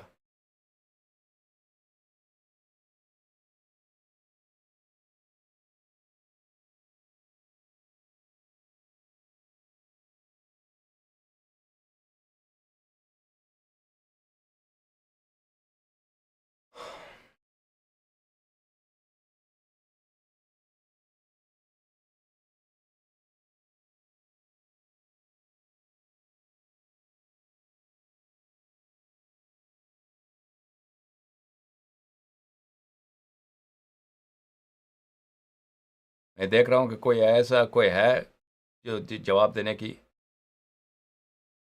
لائق ہے, کوئی ایسا سوال ہو. میری اسد صاحب, میری زوجہ اور میں آپ کا لیکچر دیکھ رہے ہیں. میری زوجہ پڑھی لکھی نہیں ہیں, لیکن ابھی میں نے ان سے پوچھا من کنت مولا حدیث کیا, اس نے کہا مولا علی علیہ السلام. ایسے ہی ہمارے آقا ہیں جیسے نبی پاک. آپ نے صحیح کہا, یہ جھوٹ بولتے ہیں کہ ہم حدیث نہیں سمجھ سکتے. مولا آپ کو سلامت رکھے. بالکل, دیکھیں حدیث کو سمجھنا یعنی اگر کسی کو آپ بتائیں تو وہ سمجھ جاتا ہے. سمجھ میں آ رہی ہے نا. ہم اگر کہتے ہیں کہ اہل بیت علیہ السلام کی اتباع کریں, اہل بیت طاہرین علیہ السلام کے زمانے میں بھی اہل بیت سب لوگ عربی زبان نہیں تھے. سب لوگ اگر عربی زبان تھے تو بھی وہ ایسے نہیں تھے کہ ان کی رسائی تھی اہل بیت علیہ السلام کے پاس تک. اکثر لوگ یہی تھے کہ وہ وسائط ہوتے تھے, واسطے ہوتے تھے, جو لوگوں تک وہ احکام پہنچاتے تھے. وہ احکام پہنچانے والے احادیث پہنچاتے تھے، احادیث سمجھاتے تھے لوگوں کو، اور اسی بنا پر شیعوں کا عمل تھا، یعنی احادیث کا نشر کرنا اور احادیث لوگوں کو سنانا، یعنی طاعت صرف ائمہ طاہرین علیہم السلام کی طاعت، کس کی بات پہ عمل کرنا ہے؟ صرف ائمہ اطہار علیہم السلام کی بات پر عمل کرنا ہے۔ لیکن لازمی بات ہے کہ اس زمانے میں بھی، یعنی ائمہ طاہرین علیہم السلام کے زمانے میں بھی ایسے سب لوگ نہیں تھے کہ وہ سب لوگ حدیث مستقلاً وہ سمجھ سکیں، کیوں احادیث کی کتب تھیں لیکن ہر ایک پڑھا لکھا نہیں، پڑھے لکھے لوگ بہت کم تھے، اور سب عربی زبان بھی نہیں تھے، لیکن علماء کا یہ دور تھا، روات احادیث، حدیث نقل کرنے والوں کا یہ دور یہی تھا کہ وہ لوگوں کو حدیث سناتے تھے، سمجھاتے تھے، اور اہل بیت اطہار علیہم الصلاۃ والسلام کے احادیث وہ لوگوں کے لیے نشر کرتے تھے، بتاتے تھے کہ اس حدیث کا مطلب یہ ہے، یہ ہے، اس طرح عمل کرنا۔ یہ عمل ہوتا تھا شیعوں کا، اور یہ بالکل ایک جھوٹی بات ہے، لوگوں کو نہیں سمجھتے، وہ نہیں سمجھ سکتے، وہ کیا مطلب لیتے ہیں نہیں سمجھ سکتے۔ جب آپ سے مولوی حضرات، معمم حضرات، یہ جو حجت الاسلام کہلاتے ہیں پاکستان میں، ہندوستان میں، یہ کہیں گے کہ لوگ نہیں سمجھتے، یا مجتہدین جو قم میں یا نجف اشرف میں، وہ کہیں گے کہ لوگ حدیث نہیں سمجھ سکتے، وہ کیا مراد لیتے ہیں اس بات سے؟ اس بات سے مراد لیتے ہیں کہ لوگ، یعنی کافی جو عربی زبان میں ہے اس کو کھول کے پڑھیں تو ان کو نہیں سمجھ آتی۔ یہ بات ان کی صحیح ہے، لیکن وہ یہ بھول جاتے ہیں کہ لوگ فتوے بھی نہیں سمجھتے۔ جو فتوے مجتہدین لکھتے ہیں وہ عربی زبان میں لکھتے ہیں، اور وہ بہت مشکل زبان میں لکھتے ہیں، یعنی جو فتوے کی زبان ہوتی ہے وہ حدیث کی زبان سے زیادہ مشکل ہوتی ہے۔ علماء کے جو بیان کرنے کا اسٹائل ہوتا ہے وہ احادیث سے زیادہ مشکل ہے، کیونکہ حدیث اہل بیت علیہم السلام یہ ہے کہ وہ عام لوگوں سے بات چیت، ڈائلاگ کے پہ مشتمل ہے۔ سمجھ میں آ رہی ہے آپ کو؟ تو وہ بالکل عام فہم بات کرتے تھے اہل بیت اطہار علیہم السلام، لیکن علماء جو لکھتے ہیں وہ علمی انداز میں، علمی اصطلاحات میں لکھتے ہیں، ان کو سمجھنا عام عربی زبان کے لیے بھی آسان نہیں ہے۔ سمجھ میں آ رہی نا؟ تو مجتہدین حضرات وہ خود بھول جاتے ہیں کہ ان کے فتوے بھی کسی کو سمجھ نہیں آتے، لیکن ان کے فتوے لوگوں تک کیسے پہنچتا ہے؟ ان کے اتنے دفاتر ہوتے ہیں، ان کے اتنے نمائندے ہوتے ہیں، ہر مسجد محلے میں مولوی ہوتا ہے جو اس کا تربیت ہو چکا ہے اسی بات پر کہ کیا وہ لوگوں کو مسئلے سنائے، لوگوں کو حلال و حرام فتووں کے روح سے سنائے۔ سمجھ میں آ رہی نا؟ تو ان کے پاس، مولویوں کے پاس، مجتہدین کے پاس ایک نیٹ ورک ہے، گلوبل ایک نیٹ ورک ہے عالمی سطح پر، کہ وہ اپنی فتاوے لوگوں تک پہنچانے کا انہوں نے بالکل طریقہ کار بنایا ہوا۔ ان کے پاس ویب سائٹس ہیں، ہر ایک مولوی کے پاس، ہر ایک مرجع کے پاس 10 20 ویب سائٹ ہیں، اردو میں، ترکی میں، انگلش میں، فارسی، عربی، ہر زبان میں آپ دیکھیں ان کے پاس کیا ہیں، ویب سائٹس ہیں۔ اس کے علاوہ ہر ملک میں ان کے دفتر ہیں، نمائندے ہیں۔ اس کے علاوہ ہر مسجد میں، محلے میں جو مولوی ہے اس کو تھوڑا بہت کیا آتا ہے، فتوے آتے ہیں مولوی مجتہدین کے۔ اچھا، تو کہ ہوتے ہوئے وہ کہتے ہیں کہ ہماری فتویٰ لوگوں کو سمجھ آتی ہے، حدیث نہیں سمجھ آتی۔ تو میرے عزیز، اگر یہی نیٹ ورک جو آپ کے پاس ہے اس کا 1/10واں حصہ، 1/100واں حصہ امام صادق علیہ الصلوۃ والسلام کے پاس ہو، یہ نیٹ ورک جو آپ نے بنایا ہے، یہ امام صادق علیہ الصلوۃ والسلام کی مال لے کر ان کے نیٹ ورک کو غصب کر کے آپ نے اپنا نیٹ ورک بنایا، اگر یہی نیٹ ورک اس سے کمتر 1/100واں حصہ احادیث کے لیے ہو، یعنی احادیث کے کتب ہوں، ہر شہر میں لوگ ایسے ہوں کہ احادیث کی تدریس کریں، وہ لوگوں کو احادیث سنا سکیں، ویب سائٹس ہوں، تو کیوں لوگوں کو حدیث نہ سمجھ آئے؟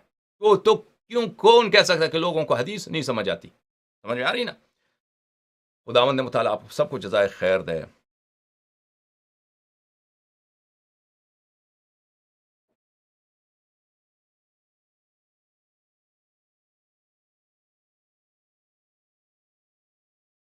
یہاں پہ اکمل کوئی حسین صاحب کہتے ہیں کہ انہوں نے حوالہ مانگا ہے۔ کیا حوالہ مانگا ہے بھائی؟ سوال کیا کبھی کہ اشہد ان لا الہ، اشہد ان لا نماز میں کہنا چاہیے؟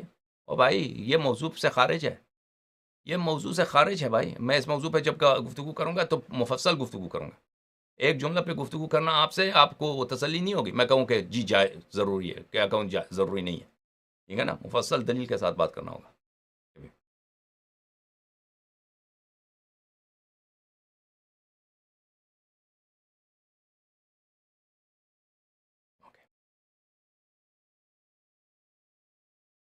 اوکے، بہت مہربانی آپ سب کو، شکریہ۔ اللہم صلی علی محمد وآل محمد، اللہم کن لولیک الحجۃ ابن الحسن صلواتك عليه وعلى آبائه في هذه الساعة وفي كل ساعة وليا وحافظا وقائدا وناصرا ودليلا وعينا حتى تسكنه أرضك طوعا وتمتعه فيها طويلا. اللهم صل على محمد وآل محمد وعجل فرجهم الشریف.